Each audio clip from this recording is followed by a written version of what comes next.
It's good. So good concert, good production, good stuff. The openers that they had were solid. Okay. Like all of that was fine. Okay. It was before we even got inside. There was a wave of rain that then completely decimated us in line before we even got into the venue. And then we got into the venue and we finally got to the spot. And then everyone who already had lawn chairs and everything out was all just like soaked. Yeah. And then I got a warning and I was like, oh, in 15 minutes, there's going to be another wave. And we were like, oh shit, well, hopefully it's not like that bad. And I looked at it and it was like just a line. And then I went to the bathroom and I came out and like the sky was like 3 shades darker than what it was even through the first wave. And I was like, oh. And then that wave came through and then it was substantially worse everywhere because we had seats like in the grass in the back, not in the lawn seats. Yeah. Lawn seats. Yeah. And so when push came to shove, it was then from that rain, it just kept raining for like an additional like hour and a half where, so the whole time it's like you're just like soaked. And then everyone around you, everyone there either may or may not had like rain jackets or other stuff or ponchos. And so half of our group that I was there with just were like, before even Evanescence came on, we're like, we're out. Like, we're going to go sit in the car. Like, that's how, like, just soaked to the bone it became. It's kind of like a bonding moment in a way with everybody around you too, though, to be fair. I was the one actually being positive about it, being like, think about what you're going to tell your kids about when you saw Evanescence 25 years later in the pouring rain, that you were out here like a punk rocker. And I was like, how on point is it that Evanescence is doing this? I'm pretty positive they probably had a music video in the rain. No, that's very Evanescence of them. The music video, like the song that was in Daredevil. It is. Then, So like, it wasn't the rain. Like at one point she is definitely getting rained on her. She's like falling through the rain. There you go. The whole thing. That's what I was like. I feel like rain is very much their thing. So I'm like, it all works out. Maybe they planned it that way. That Evanescence, the lead singer, she has curly hair. She straightens her hair all the time because it was in the humidity. And all that happened. Immediately, the first thing that happened is all of her hair like curled up. She goes, "Hey, I got a confession to make. I have curly hair because it just all of a sudden, yeah." She just lost all of her emo cred. Yeah. Yep. No straight hair. Very long though. It was like it's all the way down. It was like crazy length. But I think she's always had hair that long, right? Mm-hmm. So all in all, great show. Just I don't know if Isn't it on the album cover? It's like she's bald. Isn't that a thing? No, it's just like a forehead shot. Oh. So it's kind of like who else did it? Like is it Creed or Korn? One of the others had like a heavy forehead shot. That was very like punk metal of the 90s, 2000s like type. Also, it reminds me of You Don't Know Jack. Jack kind of had the same type of cover, whereas like base of the forehead. I feel like I'm like focusing on foreheads right now and.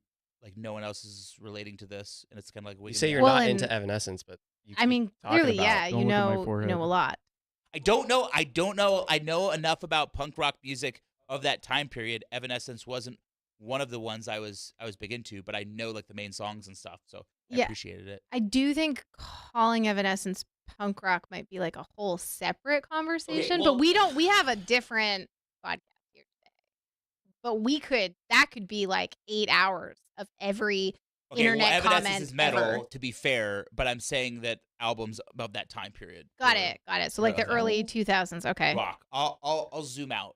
Yeah, that's what I do. I usually try to be safe to save myself from like the genre trolls. They're jazz. Everybody will just end it there. Jazz. Everything is jazz. Online for my misgenre classification of Evanescence. Perfect. Great. That's a great way to start. Mm-hmm. Yeah. Well, everybody. Here. Episode 6. It's episode 6. We do have producer. It is episode 6. Nice. Yes. Okay. Thank you. That's why I'm here. Producer Nick is here to help as well. Googling. You were busy Googling Evanescence or album covers.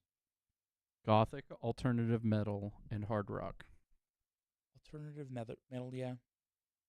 So is that like the Nazi Zombies? Is that also considered like the Nazi Zombie, like Treyarch stuff? That's considered like goth alternative metal. You guys never played? You never played World at War, like Nazi Zombie Treyarch? No, I played the hell out of it. Don't you worry. That was alternative metal then, right? Yeah, that's like the same genre. Are we talking about Doom? No. Modern Warfare, or not Modern Warfare, Call of Duty World had at a War. full Oh, like the subsection of- zombie, OG the originals. okay. Yes. I'm caught up Yeah, now. they I'm had caught up they now. had Easter egg music. Yeah, that Avenged was Sevenfold, metal. I think. Avenged Yeah. Sevenfold No, they did it it. was. Oh, they Yes. did. Well, that had to be later then, because Treyarch originally had a couple. Yeah, like Beauty of Okay. Annihilation. It was. Do you remember? I think it was Black Ops 2. Yes. The like the frozen ship Okay. map Okay. had Avenged Sevenfold. Avenged Sevenfold. Really? Yes. So they went and they moved into. They're not a Action new Green band. Colors. They're No, I they're know an what Avenged old Sevenfold band. is. No, but Treyarch originally for the first one they made their own metal Got it. music with them that was like unknown bands at the time. Crushed the albums, but then they must have brought on other bands. I stopped after after the Black Ops 2. I stopped playing the Zombies, so I don't know what albums they came out with. But I'm glad to hear that they came out with better ones. But we're not here to talk about metal music as much as I would like. We're here to talk about topics and Topics streaming and streaming and and topics video about streaming. and topics about streaming. Yes. So I'm going to head right into my topic then. So my topic is about how the cool kids are copying the nerds now. That does tend to happen. That does tend to happen. So what did full the cool circle. kids copy now? So what I want to talk about is Kai Cenat. I don't know if you guys have seen on the news, has released applications for Streamer University. So he's bringing it back. I did see that. You did see it. Yeah. This is number Yep. 2. He did the first one. I think There was a big video reveal recently, right? yeah, big video reveal of them in Hogwarts and getting attacked by owls, and then them shooting an application cannon out. But now he's doing. I think it wasn't. I don't know if it was originally decided it, but now he's decided that he's doing in-person applications.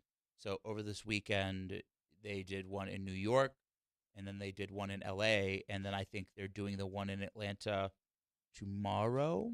Wow, how very Tomorrow? America's Got Talent of them. Yep. We So should that get you can in. go and you can shoot your shot. We should get in. You should shoot your shot, and then you can do it IRL, and then he'll decide whether to admit you or not. Or this other option, which is we'll be in touch. It was not being accepted nor denied, which I thought was interesting. I think that's called a Okay. wait list. Yeah, but that's not. We like you, but you're not the guy right now. Let me rephrase that for you. We like you, but you don't have a big enough social following or a manipulatable niche or Ooh. personal backstory to make money off of. That's so much more cutting.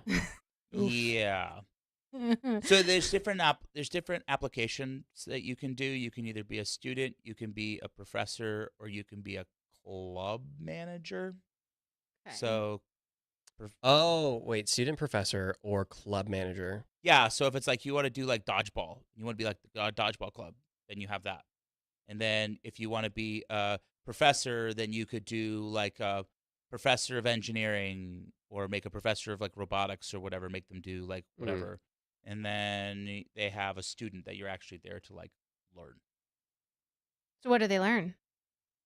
I don't know yet. I haven't seen season 2. So no, I mean in season 1, I think it was the idea of Streamer University and its bare core is very much giving streamers opportunities to be themselves, but also learn what it is to essentially be a streamer, almost like Complex's.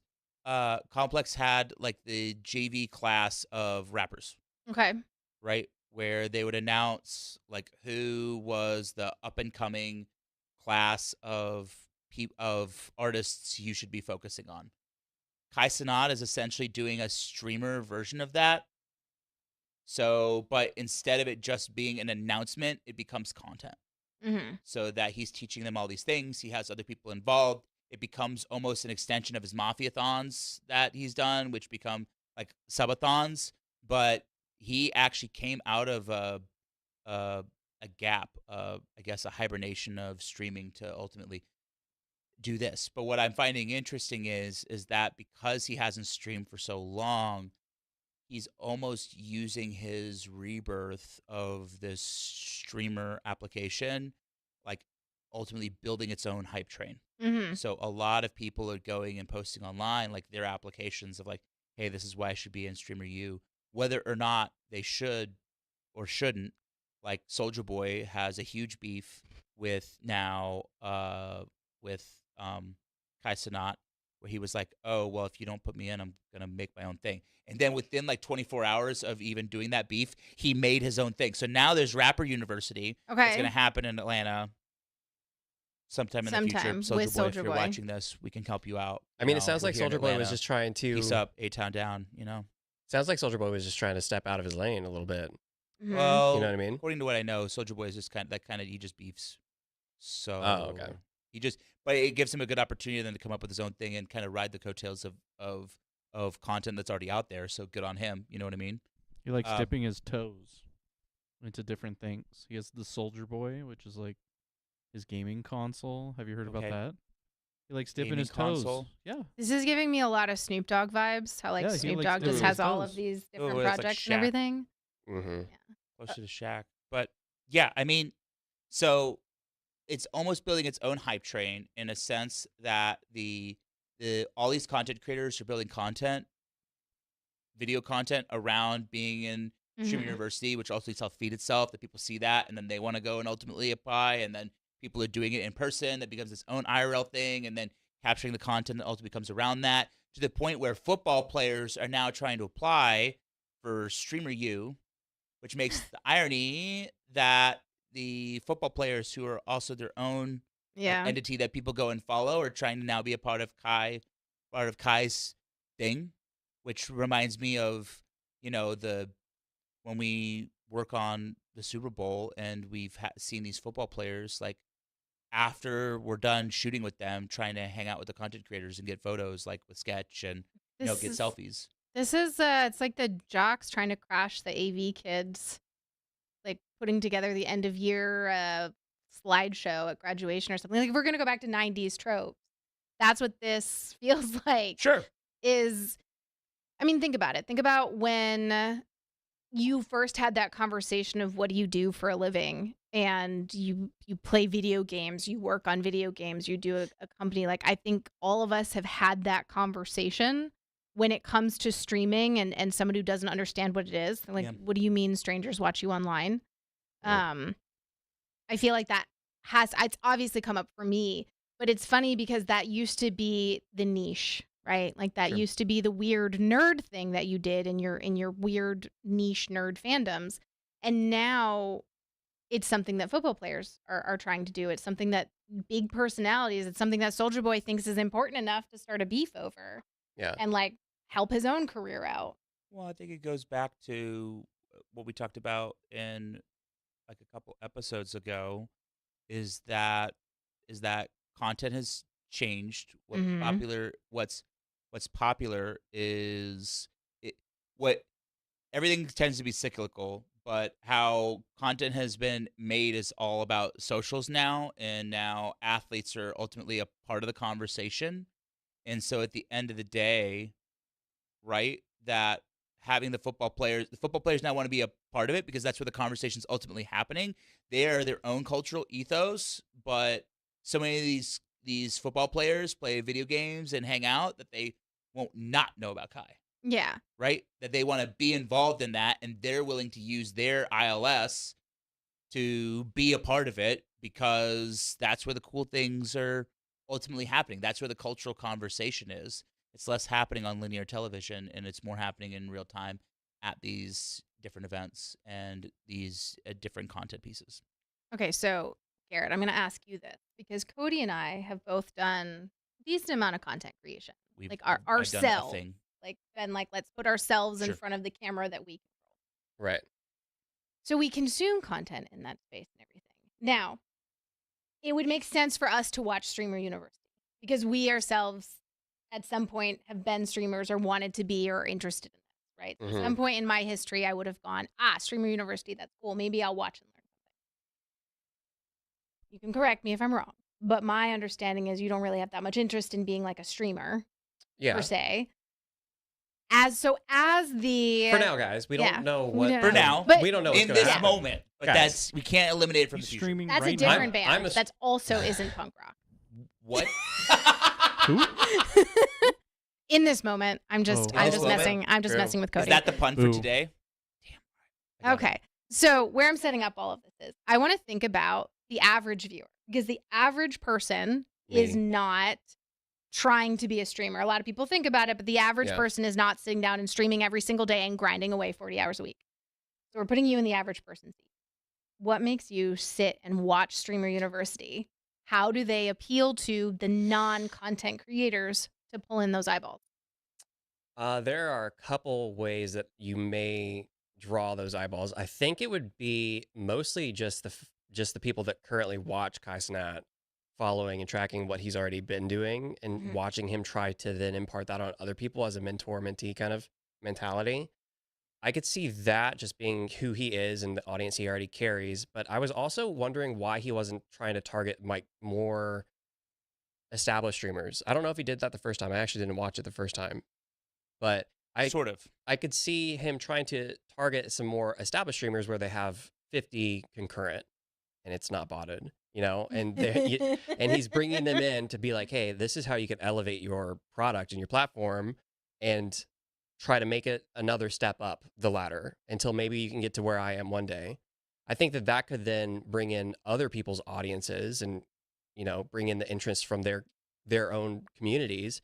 But I'm curious about this one. If it's only people that aren't live, like active live streamers, which is kind of what I'm getting out of it. Maybe that's not true, but it seems like it's just open casting. So it could just be any Joe Schmo that is pretty good in front of a camera and can yap, So at that point, they don't bring anything to the table other than just themselves.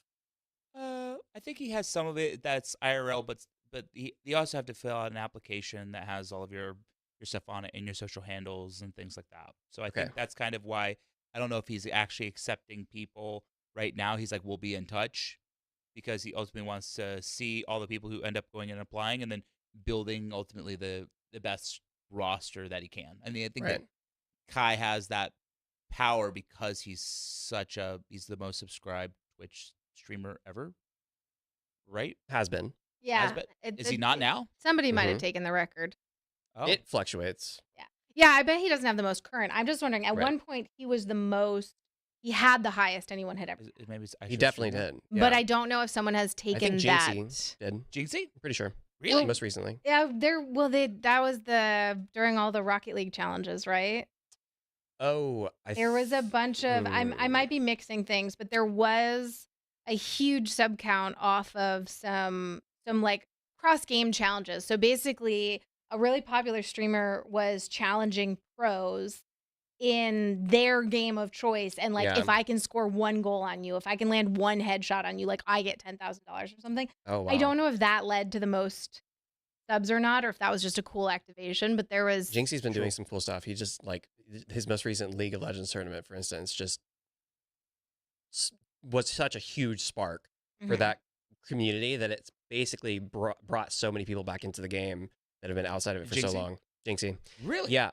But what I'm saying, back to the topic, is that, like, I don't know, unless they're able to pull in people that already have a large enough following that they can then bring their audience to Kai Cenat stream and, like, grow in that way. I don't, as a personal, like, viewer, I don't view or watch Kai Cenat, so I don't have a reason to go and watch his stream unless it's something that's drawing me in which case, if it was a small streamer that I follow, they're going to draw me into it. Or if it's a big spectacle, maybe I could see that as well, but I don't have any string tying me to want to go watch it. So then here's a question. It's like, we did a show with Influencer City before, and I feel like Kai Cenat, kind of the shows that he does are very much in the same vein, where it's very much almost reality show IRL drama in a way. Mhm. Streamer U is about learning as much as it is about the clips that you get along the way, right? When you're watching something like Influencer City, for instance, I remember you getting like into it, right? Yeah. What? So maybe are there lessons from that you think that they could be pulled into something like Kai Cenat's live stream that ultimately would make it more enthralling to be watched? from that angle? 100%. Yeah, 100%. Okay. So the thing that will always hook people no matter what is the drama that happens within whatever they're doing. So like Sure. just like with reality shows, how some of it's scripted, most of it's probably scripted. It pulls people in based on the drama and the interrelationships between these people. So 100% it will draw in people that wouldn't normally be somebody that would watch this content, but that's really the only factor in my mind that would pull people in, and that's what succeeded with Influencer City during their Halloween show, is that they were just drama machines. Like, it didn't even matter if it was a small little word that was said right behind somebody's back. Excuse me? You know what I mean? Instant clip, and yeah. when you elevate and kind of like go into it knowing that that's the environment that you're going to be in as one of these influencers or as a mentee or mentor or professor, then it's going to be great content and everybody's going to be locked in and be like, oh, snap. Okay, This is going crazy. So here's the question then. Do you still think he should go with small streamers, or do you think he should go with Joe Schmo who can get the clip? It would be best of both worlds for both. I would say if you can find, and this is where I think going with a widespread net, where you're trying to find these people that can kind of like follow along what you want them to do and understand that, hey, you're going to learn a lot and that is the goal, but you're also on stream and here's what we do when we're on stream. If you can find those people, like the little diamonds in the rough, that's perfect. But, you know, you probably Diamonds in want the to, rough if you are want hard to, find. if you want to make sure you succeed, you'll find the Joe Schmo that knows what's going on and can create those clips for sure. How is Kai making money? On Streamer University? Yeah, where's the money coming from? That's a great question. I mean, he's probably coming. Well, this is all speculation because I actually didn't do research on this. But usually Well, the it's primary probably core, not released at Yeah, this point either. yeah. primary core of them is usually either sponsorships of a product placement, or Twitch advertising, or Twitch subs is usually probably his major core. A lot of his stuff is in IRL content. So but there are probably, because of who he is and how much viewership he gets, he probably has a laundry list of brands that are willing to work with him and do other stuff. I mean, didn't we have in a previous episode where we talked about Linkin Park and Mafiathon? Isn't that a thing? Yeah. Yeah. So there's probably, he can kind of at this point choose his lot of who he wants to work with or who wants to give him money to be on his thing, and they're probably more than willing to give it. Yeah, I can Like imagine cover costs. like, oh, you've got a demerit, or oh, you're going to detention for 60 minutes, and that's sponsored by G Fuel. Yeah. So you have to drink an entire G Fuel while you're there. Yeah.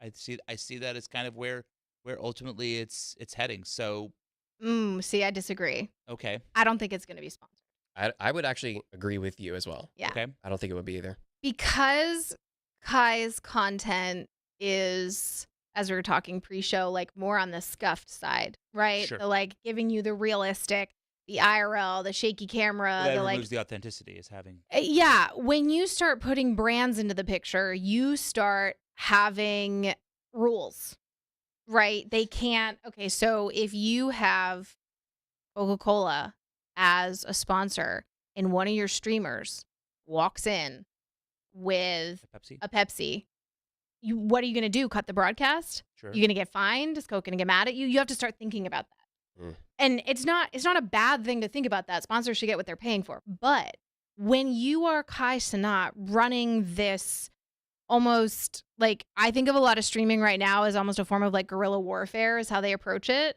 Like you're popping up places and you're being scrappy. When you start overly sponsoring, right? Like G Fuel detention, people tune out. You tune out immediately. So when you said product placement, I could see that. I could see that like they're all using the Streamlabs desks. Sure. But you never mention, like, are they all using Streamlabs chair? But you never mention that Streamlabs is a sponsor. Or there are Red Bulls everywhere for some reason. Yeah. Little Red Bull fridge. The Red Bulls. Yeah. usually So have a- I could see things like that happening, but fundamentally, I think it's unsponsored. having looked at almost none of it, right? Like I think I saw a tweet. So I'm telling you from a completely uneducated point of view, I would call it very likely to be unsponsored. And the reason I say this is why Joe Schmo off the street and your small content creator aren't going to touch it. There will be, in my opinion, a couple token, talented small streamers. Somebody who has a really unique idea that's different from what's out there. They're gonna get picked up because that's content. Yeah. But there's going to be a lot of people that are already involved in the drama, that already have a following, that already have these like networks. You know, Tim the Tatman isn't going to show up there. No. But somebody he games with on a regular basis with a lower viewership Probably will. might end up there.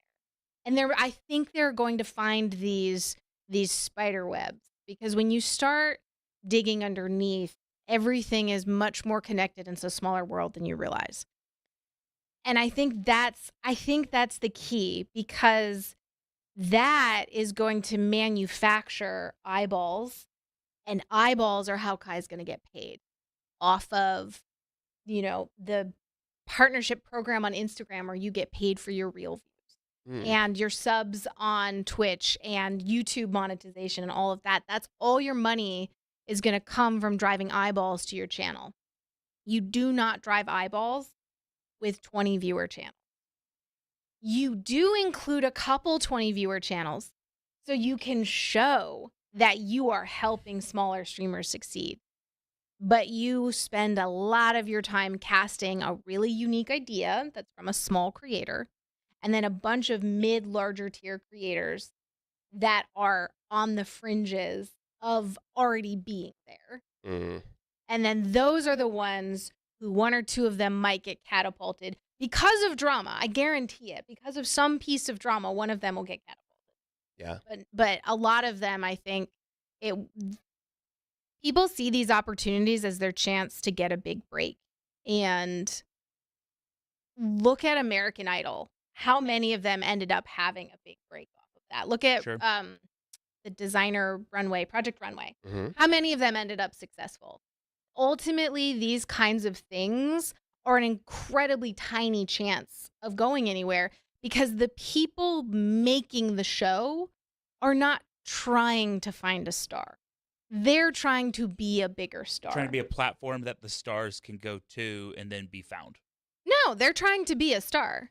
Kai Cenat Streamer University. Yes. Kai Cenat. Kai Cenat's back at streaming. We're talking about Kai Cenat. Yes. This is for Kai Cenat. This is not for finding a new streamer. I don't think there's anything wrong with that. But I firmly believe that these are ad-selling marketing machines, not altruistic educational machines. Absolutely. I think it's an interesting perspective on that. I would definitely say, though, that I bet there is some type of path of you know, bringing the elevator back down to lift up others. Yeah, and I think that's a lot of it, actually. Yeah, I don't want to say it's so that's bad to promote yourself. It's not bad to promote yourself, but I'm saying these are machines designed to build your brand.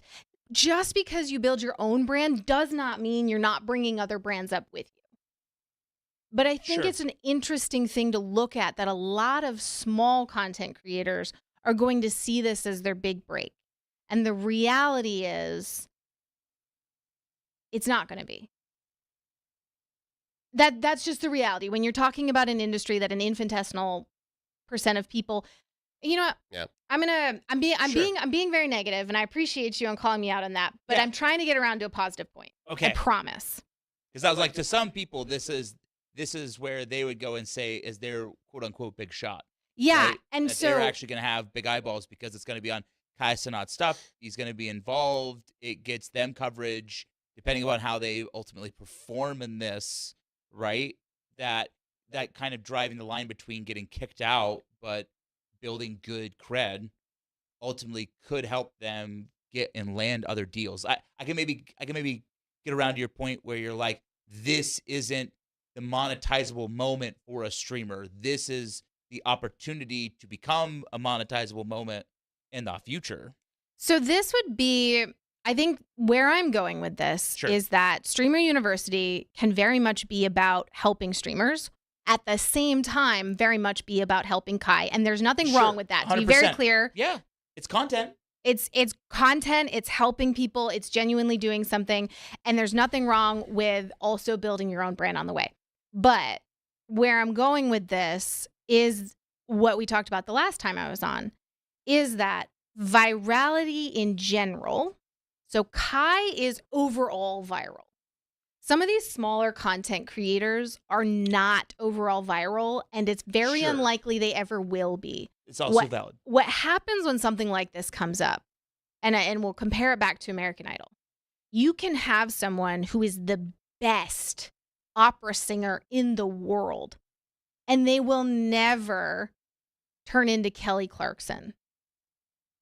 Now, Andrea Bocelli, Sarah Brightman, very, very famous, very successful, opera, mainstream, etc., right? But it's such a smaller percentage than if you're Kelly Clarkson.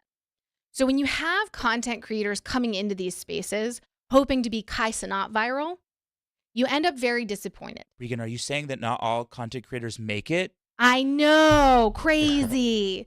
But the point I'm going for is I think people need to go into this looking to go, again, back to the viral in their niche. Sure. Right? And so that's what always rubs me the wrong way about projects like this, is that there's all of these people hunting general virality, A-list celebrity We were just talking status. about this 2 weeks ago? Yeah, right? yeah, that's what we were just talking about. And there's a lot of people going into this looking for that, and they end up very disappointed because their content isn't necessarily meant for that, and that's okay.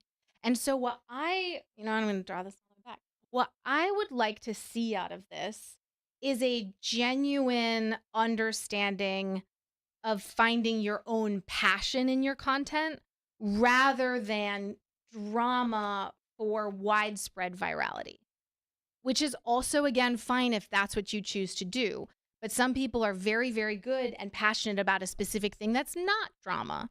And so I'd love to see some of those people get cast and see how you leverage that content to be successful for what you do. Okay, so then I got a question poised here. Yeah. So imagine then I kind of have two questions then. One is that you're a Kai Cenat level type streamer who is ultimately going and building content, but you want to help empower other streamers. What format would you build to help benefit like younger generations or smaller streamers to help them find that? How would you tweak the format then if you're saying his format isn't it, which is valid? I can see that it's content for content and he's going to get content out of it and the people who are around him are going to get content out of it. Like, how do you ultimately tweak it to where it will ultimately benefit them, the people who come on in the long run? So, and we don't know. Like I said, I've made it very clear that like I'm going off vibes here. Sure. Right? This could be the most incredible content streamer school in existence. The fact that people are coming in and being be talking about it in 6 weeks. professors and like all this stuff. Yeah. I think that's very cool. So if I were to build my dream, or if I were to say what I really want this to be, or what I really want to watch it be. Sure. I want this to push collaboration. Okay. So I think a lot of people can Google how to do the basics. The nerds have made it all accessible. The cool kids now want to do what the nerds do, like we started with. You can send someone 4 bullet points about how the Instagram algorithm works and the importance of clipping, right? That stuff's all great. That's not what you need to spend a bunch of time on. I think that where a lot of content creators fail is they don't know how to build out a network of other content creators. When you work with someone else and you have 2 creative minds or 10 creative minds, it is so much stronger. And I actually genuinely think he will do this. I think this isn't that what ends up happening is because all of them kind of get together and then they collaborate and they figure out their own. And that's what I was trying to work up this before and then got distracted in the whole thing. But I want to see a push for collaborative ideas. I almost want there to be a section of this that looks like a corporate retreat icebreakers challenge. Oh my gosh. But like content creator style and not lame. I think that would be so powerful. And where I was going with all of this is these creators might go viral once or twice with Kai. They're going to help build his brand. He's going to give back. This is all going to be great. We hope. It's IRL content with a bunch of content creators. It's always fingers crossed. But what I want creators to walk away with is the ability to create with other people, because I think that's what truly starts to make you very successful. One, more creative brains, more creative ideas. But two, burnout is so real in this space. And when you have other people to work with, you're protecting yourself against that a lot. I was just listening to today a kick talk that Santa Maria was doing with a new up-and-coming streamer, and he said one of the hardest things that he has to come up with is and try to get around is burnout and running out of ideas. Yeah. And the plight of building ideas that are still creative, that will gather eyeballs, is very difficult, like week over week, consistently to be able to do it. And just every time, it's like on a roulette table, every time landing on the number that you put on. And most times that's not really the case. And I think it's really hard for a lot of those creators. So to your point, I get it. And it also reminds me of when we did Influencer City, and one of the challenges that they had was a video challenge where they had to make like a intro video or a music video. You guys remember that together?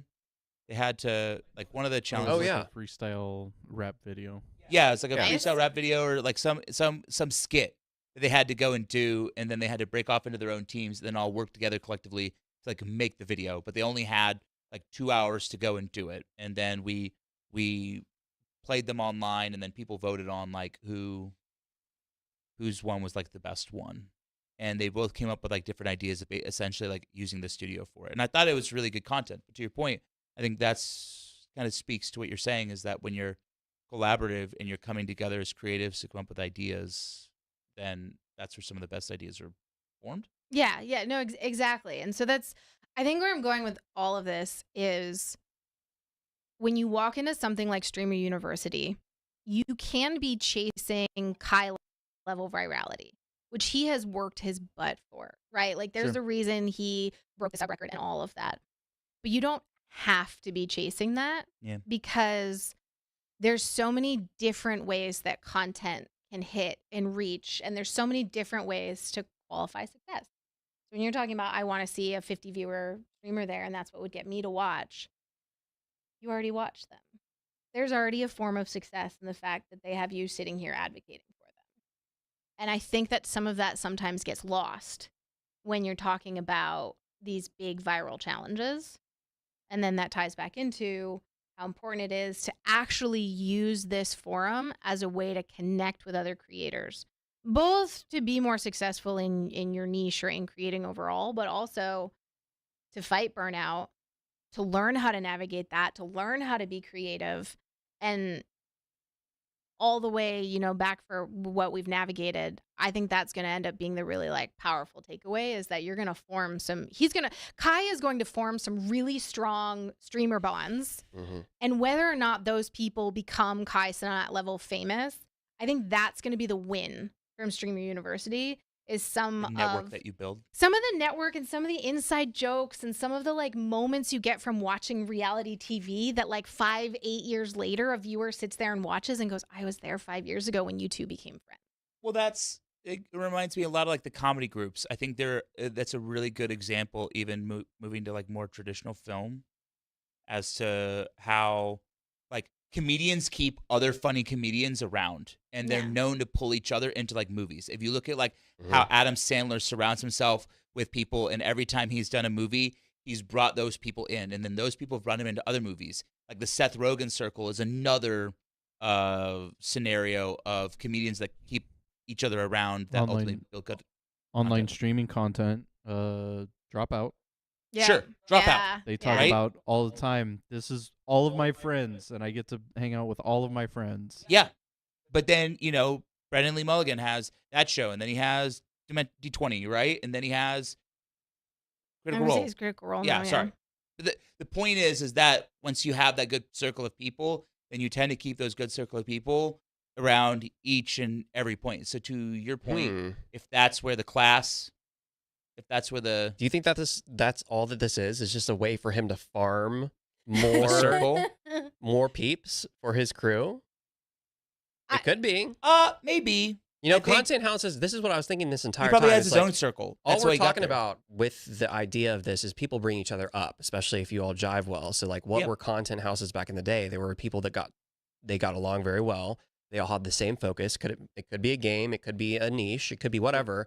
And they went into a house and they made content, and then they all elevated each other with that content.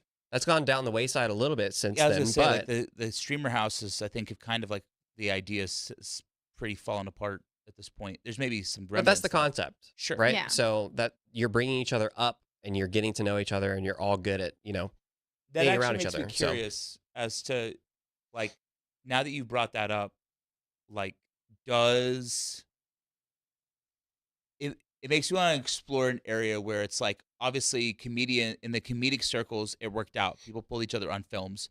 In content houses or in content houses like the streamer houses, that quite didn't sit the same.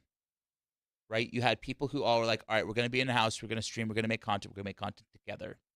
We're gonna kind of take what we've learned in film and we're gonna do it ourselves. And it never really like lasted or had the impact. I mean, Kai Cenat has Amped, right? You had OTK, but OTK is even still, some would argue that, the original founders of it, half of them are out, right? You have FaZe. FaZe is like a former shell of itself. But then you've got them rebranding constantly. So you've got these Sure. new groups reforming. They just moved, like some of the original FaZe members just moved into a new mansion, like in the past 2 months. Yeah. You've got people that have moved from like OTK to go into a different group, and then OTV, they still stay together pretty closely. Sure. Like they're not Sidemen, I necessarily guess. they're not necessarily Yeah. in the same house, like living situation anymore, but they're still making the content because they've already found this group that works It's really together. just the content house idea. It's just all Yes. them living together, not exactly that I'm not doing content. That's fair. Mhm. People and think about it. The industry has grown up, right? Like a lot of the names we're mentioning, like they have kids. Yeah. They're not living in a Don't talk about us content being house old. little bit. Listen, when you Little turn bit. 18, We're still you young. got to move out when you turn 18. Still Same have thing life with the in us. content house. You've You- grown you, up. You gotta You're move out when you have the kid. you're a content Oh adult my now. God. You got to have your own space, okay? Lord. But if you think about it, there are obviously some benefits for living near each other, but like let's also think about how the tech has changed. Mhm. Everybody has fiber now. Sure. It used to be that if you wanted to be a really good streamer, you needed ridiculous bandwidth, you needed ridiculous equipment, you potentially even needed like a sponsor to kind of make stuff happen. I saw this happen in the esports space. And they would put esports players all in a house together and they would Yep. play in completely separate rooms. They would not interact with each other, but it had good internet and it had consistent equipment. And it could be like you could shoot sponsor videos and you could do content for obligations. It was way harder when you just had a bunch of pro players sitting in their own homes. Sure. So I think there's an element to the technology and the way people consume and create has also led to a more decentralized Okay. method of creation that has made the houses less. You don't have to go rent a $10,000 house anymore. Yeah, you can get fiber internet here. I'm also going to throw this out there. Airbnb. So true. Yeah. So you used to want also the big fancy house because your content would look pretty. Oh, So like if you were doing IRL or just chatting content and you were going to like sit there and bake cookies and like that was your thing and it was like very aesthetic. You can't do that in like a 600 square foot apartment with bad lighting that you're trying to pay for yourself while streaming tiny everything. tiny homes are a thing now, though. That Oh, could be well, its and own those are content. pretty, but like they're not. So anyway, it also used to be that you do the house because then you could like afford to have the nice internet Sure. and the nice spaces. And now content creators do this. There are people who maintain like basically Airbnbs to just you go and you'll like batch film content from. Sure. So I think there's like a lot of like gig economy, tech upgrades, like there's an app for that. Like I think there's a lot of things that have changed so that you don't need the content house anymore. Sure. In like the past 10 years, I could see that. Yeah. And then the content houses still exist too. Like they Yeah. haven't gone away. We just don't hear about them as much anymore. It's not MTV Cribs anymore. But like MTV Cribs content house style. Yeah. It's kind of where I'm leading with that, right? That if everyone has their own internet, if everyone has their own tech, why do they need to be together to go do it? They can just, if they do need to do it, they can do it in a studio, or they can go find somewhere to ultimately shoot it. Yeah, and I think that's what I spent my time researching and thinking about for this week is when everyone can go live, what matters? Because it used to be that you needed specialized, really high-end equipment. You needed the knowledge of how to build your own server and hosting service. You needed to go and like really work even harder to find an audience because you didn't have an algorithm or a platform delivering an audience to you. And I'm talking like late 90s, early 2000s. I've heard some of the older like esports casters talk about covering games back in the day. Now everyone can go live. If you're a brand, you can send your social media manager to an event and they can live stream from Instagram just walking around with their phone. If you are a musician and you are trying to make extra money, you can flip a switch and sit there and like have a drum camera. Sure. There are so many ways to go live now. How do you decide what kind of live matters? So, do you need to be in a house with people? When does that conversation start happening? Do you need, like, when does it get complicated again? I think is the question. Because right now it's really easy. You can hit a button and you can go live. When does it get complicated again? I feel that depending upon who you talk to, you'll probably get a different answer because it's really about a different audience. Mm-hmm. And depending upon the audience that you're trying to attract is going to drive different results. So if you're thinking of like live shopping, but like almost QVC style, that you're selling some high-end silverware, plateware, or something, jewelry. I don't know. I'm riffing. But then you may want to have a high quality product where you have it that's in a set. And you have cameras, you have the stuff, and you have someone with a table, and they're showing the thing. You have this macro lens that like zooms in on it, and that you're able to go and see that piece of jewelry or that thing, because ultimately at the end of the day is what your consumer wants. But if you talk to someone like Santa Maria, or you talk to someone like Influencer City, or you talk to someone like Kai, or you talk to someone even like, I'd go so far as Sketch, is that a lot of the stuff that they're doing is very IRL based. Mm-hmm. And the audience that they're going toward already kind of know that things are scuffed. And they kind of expect that. And then they kind of want it because that's what's comfortable to them. So if you're producing things that become high end, then you're going to have this kind of a gap in between what the viewers traditionally have watched and versus what they're receiving. And I'm not saying that you can't do it, because like we did it with Influencer City, where we went and he has done like these live streams that he has with his own resources. And then we were able to come in as a professional team and be able to ultimately support him. But the things that I realized, even working with Influencer City, is that when you give a team, when you give someone like that all these resources, if you give somebody a sandbox and you give them all the, if you go and you went into a garage and you gave them all the tools and said, here are all the tools, it doesn't mean that they're an expert at all the tools and they know how to use any of the tools. Mm-hmm. So they still might just take a hammer and then try to use a hammer to like screw in a screw, because they just don't know. A tool is only useful if you know its application. And for that being said, going back to like an Influencer City situation, like one thing that I ultimately learned about in that is that even in those types, like it's not only the an interesting tool application, but it's also an interesting viewership application. When there was a problem on that type of show, like he didn't know he had a support team around him that he could go and inherently like solve the problem with. He usually would just come drop down in the action and then would fix it. And as a creator who used to do that, I also understand like being down there and being able to effectively like solve the problem. But when you're working with high-end content, that's not exactly what you want to do. You have a whole team that's supporting you that can effectively help you handle those type of things so that you can kind of sit in the role of being more creative and making sure that the train moves.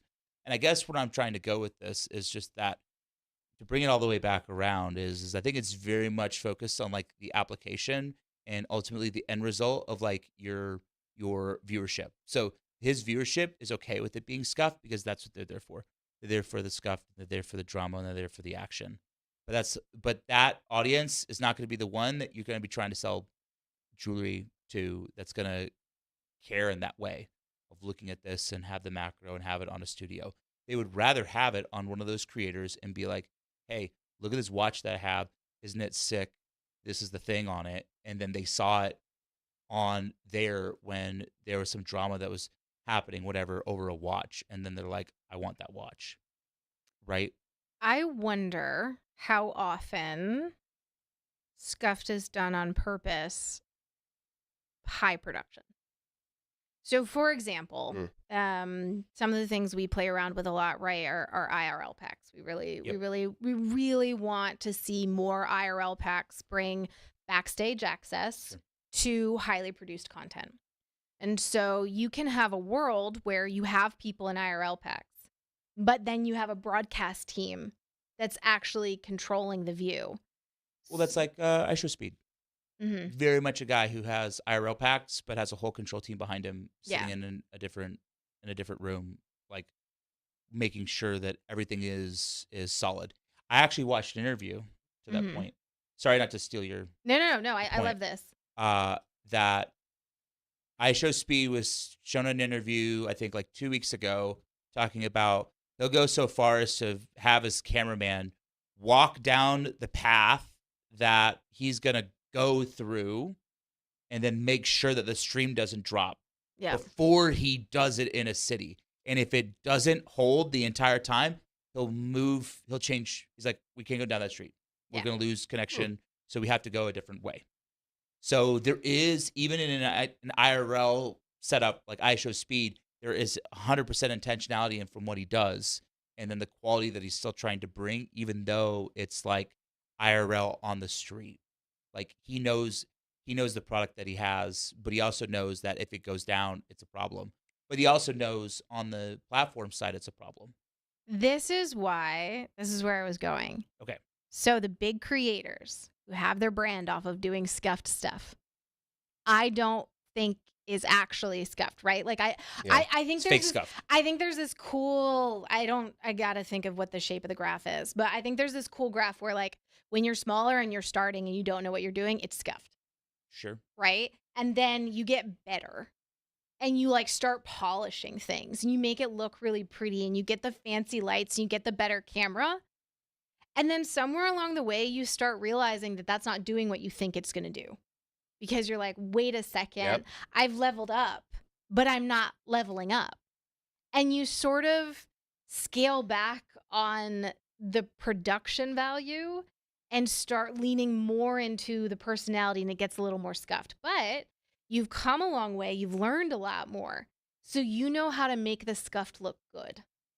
So you have good lighting, even though you're using a worse setup, or you make sure you have good internet, even though you're bouncing around and it's like a weird camera angle. And I think that's a really interesting like phenomenon or I think pathway. it's so cool. Yeah. Yeah, I'm watching it. It's a big circle. It started out scuffed. People brute forcing their way to figure out how to get to live stream to the internet.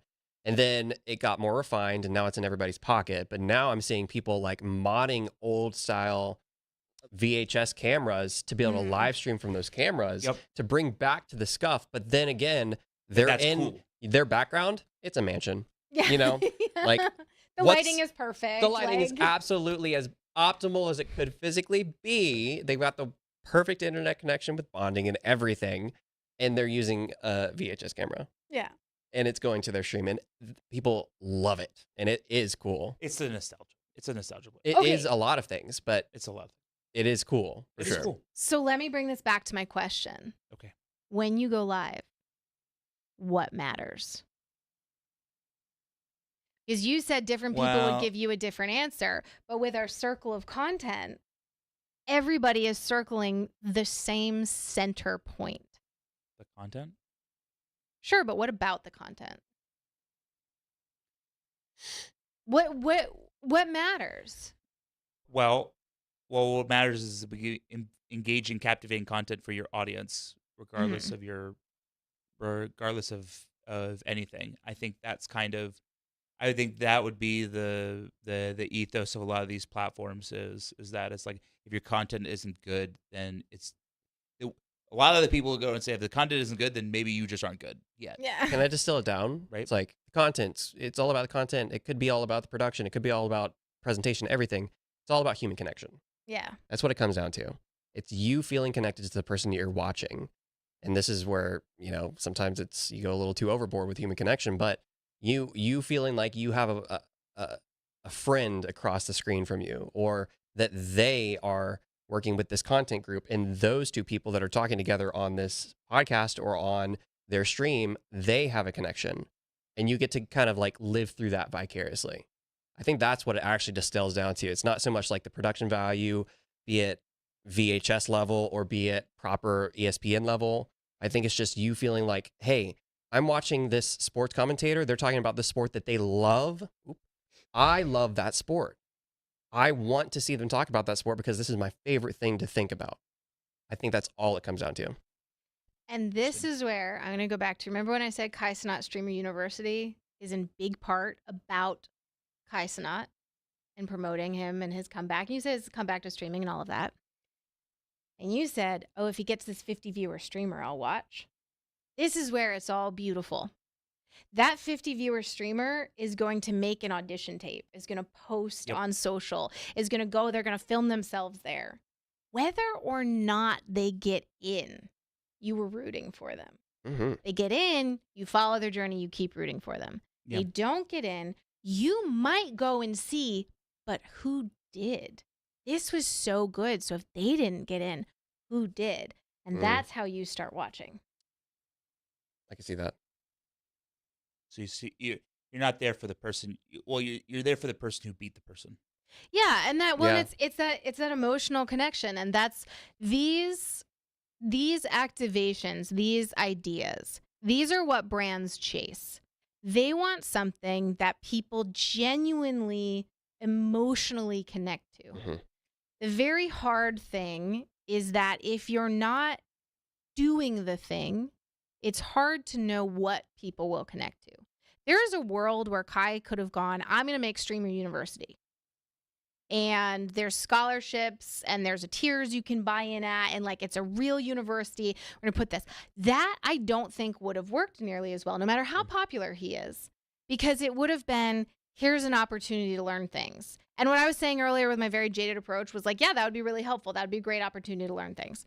And the reality is nobody gets emotional about that and nobody connects with it.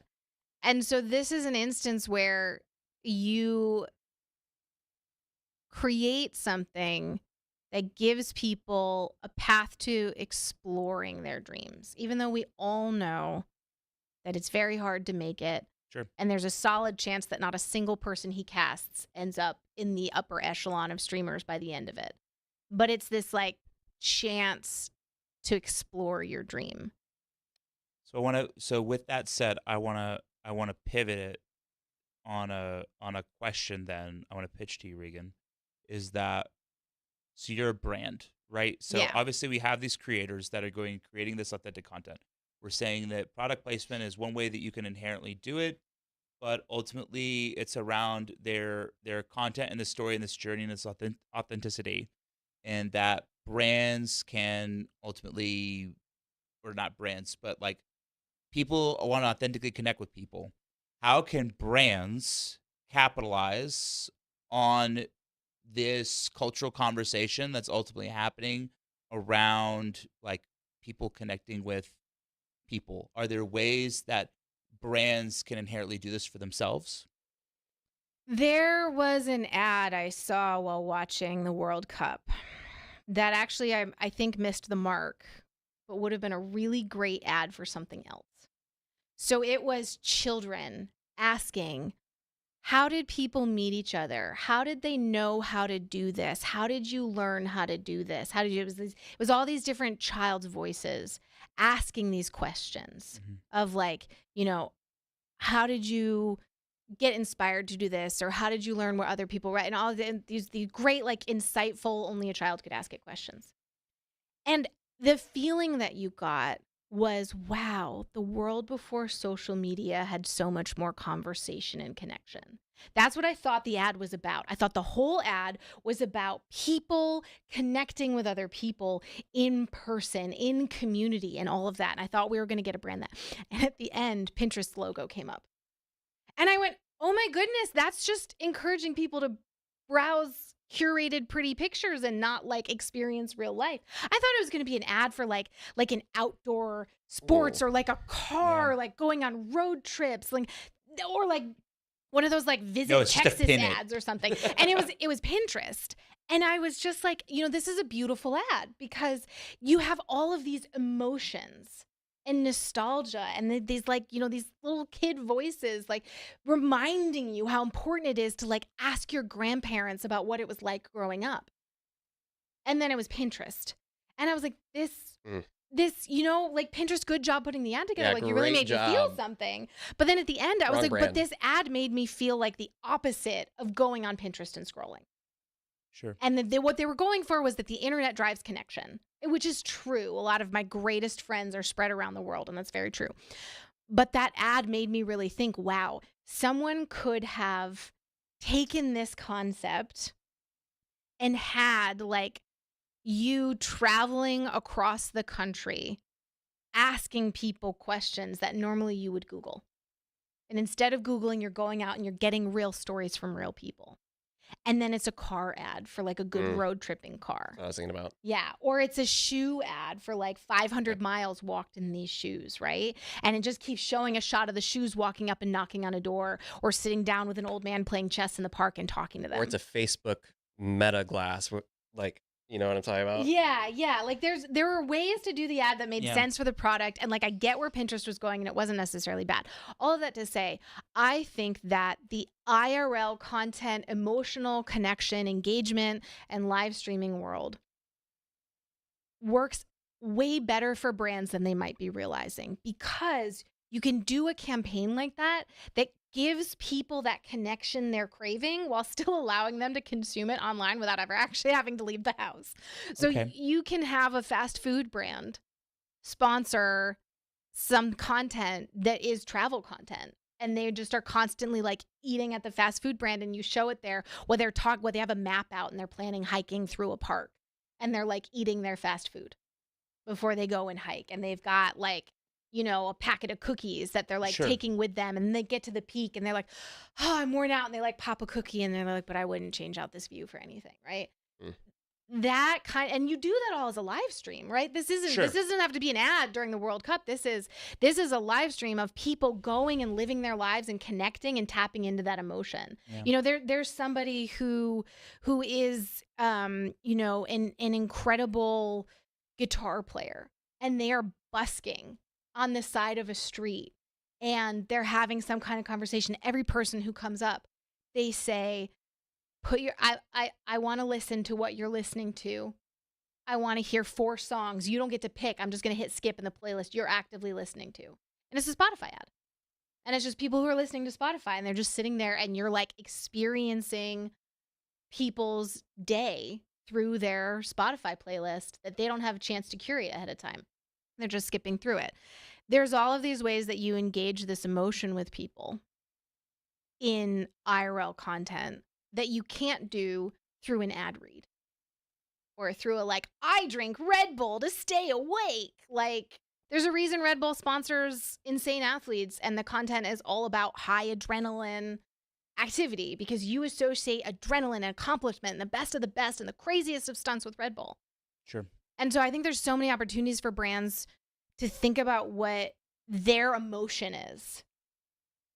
Like, what is your emotion? And then how do you tap that with live content that's real and in the moment and then repurposes? So drive it with emotion and find the story that you want to build on that with the vehicle that you need to build it with. Mm-hmm. Interesting. And so then that comes back to what my topic, and what I've been exploring and thinking about is when everyone can go live, what matters? The emotion matters. And then you start thinking, well, how do I want to capture this emotion? Sure. And if you want to capture this emotion through like red carpet interviews at a movie premiere or something, and you're running around, you probably don't want a whole broadcast team because like you can't do that because you're at like the press line and you can barely squish in. But if you want to capture this emotion of like somebody waking up every morning in the mountains, like drinking their cup of coffee and like observing the birds and stuff, you probably actually need a big broadcast team to get all the tech right and the internet bonding solution and everything right. So it's kind of interesting that like you find that emotion, you think about where that emotion plays out, and then you realize whether or not it's complicated. And then you need professionals if it's complicated. And then if it's complicated, how to make it more scuffed. How to make it more scuffed. scuffed. How to make it pretty scuffed. Professionally scuffed. Professionally scuffed. I love it. Well, I think that gets us to our end of our episode. I'm going to get the episodes right. 6, right? Episode 6. We are so professionally scuffed. We are professionally scuffed here. I think that's that could be the tagline of the show. Professionally scuffed. Yeah. Don't actually put that down as a lower third, Nick. I saw you starting to type. I was like, please don't. Please don't. But guys, thank you so much for joining us for our 6th episode. I'm Cody. Regan. I'm Garrett. We'll see you guys on the next episode, episode 7. Here back next week. Thank you guys so much.